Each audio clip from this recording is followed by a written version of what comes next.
дизајн со кој се гордеам е логото на генеративна вештачка интелигенција, што го направив од еден мал скеч и така некако идејата се роди. Сега го представува логото на вештачка интелигенција сегде низ компанијата, из Мета. И беше одобрен од Марк Закерберг, значи он го имаше виденото.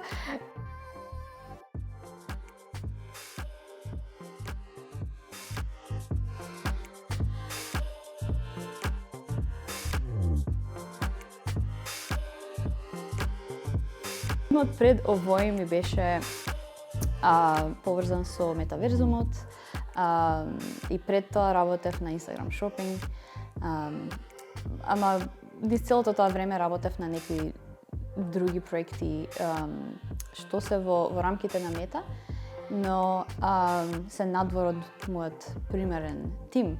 И така некако начекав да работам и со генеративна вештачка интелигенција и така завршив на овој тим. Сега ова целото се случува, мислам, моето искуство во Мета во тек на 2 години. Пред тоа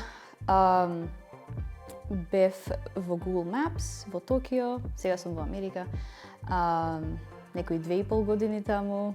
Пред тоа Google Pay во Сингапур.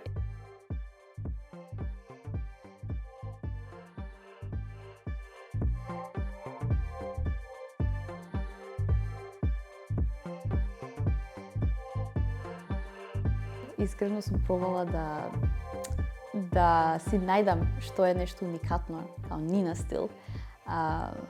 И до негде ми успеа. Имав една илустрација што ја направив со планети, што толку многу се прошири на многу ненадени места. Знаеш, се појави на метро во Пекинг, се појави во продавници, во storefronts, во Париз, и тоа без моја дозвола.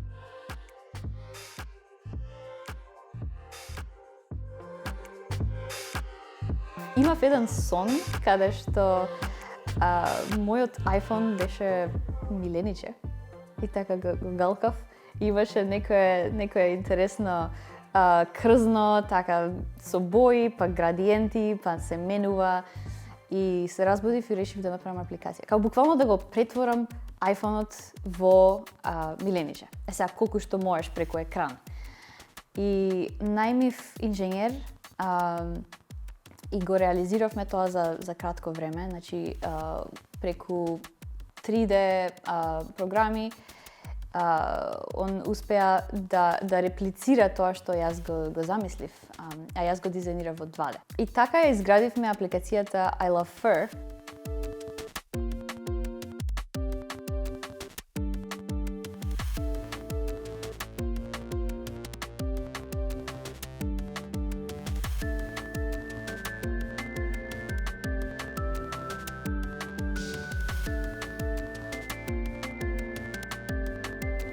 И јас го искористив Midjourney тогаш, што уште беше многу рано, значи уште луѓе не го баш користеа на некаков си начин, знаеш, освен мемиња и такви ствари. И направив една колекција од 16 објекти направени од стакло, што изгледа чудно и, например, патики направени од стакло. За некој чудо таа колекција толку многу галама крена, што после некое време, знаеш, луѓе ме прашуваат да ги претворам тие во NFTs, во NFT-ња. И ајде, окей, ќе пробам. И направив 16 NFT-ња и се распродадоа за помалку од една минута.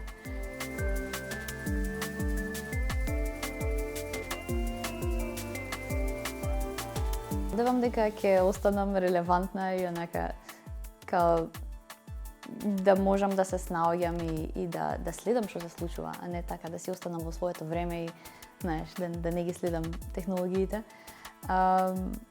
И дури еден ден, да речеме, не знам, да речеме вештачка интелигенција превзема све дизајн и немам работа, да можам да полека еволуирам кон друго поле.